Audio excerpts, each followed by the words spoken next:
यह कहानी राजस्थान के एक पुराने और सुनसान किले की है, जहां एक अजीब सी हमेशा खामोशी पसरी रहती थी। गांव वाले कहते थे, रात होते ही वहां प्रेत मंडराने लगते हैं। इस प्रेत की खास बात यह थी कि उसकी आत्मा अतिरिक्त काम वासना से भरी थी। बरसों पहले की बात है। उस किले की राजकुमारी का सौंदर्य दूर दूर तक पूरे गांव में प्रसिद्ध था। एक साधु जो वास्तव में काला जादू जानता था, वह राजकुमारी को पाने की इच्छा में बिल्कुल अंधा हो चुका था। उसने भी तंत्र मंत्र शक्तियों से उसे मोहित करने की बहुत कोशिश की, लेकिन राजकुमारी ने उसे ठुकरा दिया। अपने अपमान और अधूरी चाहत की आग में जलते हुए साधु ने श्राप दिया कि जो भी स्त्री उस किले में आएगी वह उसकी वासना का शिकार हो जाएगी। सदियों तक किला वीरान रहा। लोग उस किले के पास जाने से डरते थे, लेकिन सब बदल गया एक दिन एक युवा महिला मीरा ने किले को खोजने का फैसला किया। वो एक फोटोग्राफर थी। वो उस पुराने किले और उसकी कहानियों में गहरी दिलचस्पी रखती थी।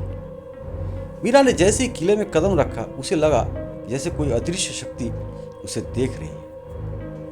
वह जगह का निरीक्षण कर रही थी, तभी उसे अजीब सी ससराहट महसूस होने लगी। शाम होते ही एक ठंडी हवा का झोंका आया और उसे महसूस किया कि कोई उसे करीब खड़ा है। उस रात मीरा ने सपने में एक आकर्षक लेकिन डरावनी छवि देखी। एक लंबा गठीला पुरुष जिसकी आंखों में एक अजीब सी चमक थी। उसने मीरा के सामने अपने दिल की बात कही कि वह सदियों से एक ऐसी आत्मा की तलाश कर रहा है जो उसे मुक्ति दिला सके, जो उसे शांति दिला सके। मीरा जागते हुए भी उस प्रेत की आवाज को सुन सकती थी।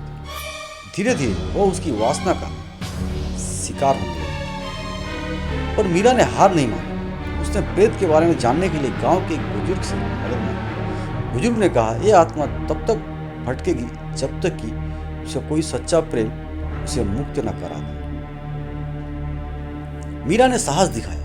उसने उस प्रेत से बात की और उसके भीतर छुपी तृष्णा को समझा। उसने प्रेत से कहा, मैं तुम्हें शांति दिलाऊंगी, लेकिन तुम्हें अपनी इच्छाओं को बिल्कुल छोड़ना होगा।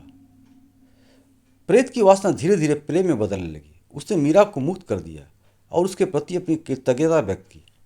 उस रात किले की सारी नकारात्मक ऊर्जा एक उजाले में बदल गई और वह प्रेत हमेशा के लिए शांत हो गया। यह कहानी यह दर्शाती है कि किसी भी इच्छा को अगर प्रेम और समझ से देखा जाए तो उसे सुलझाया जा सकता है।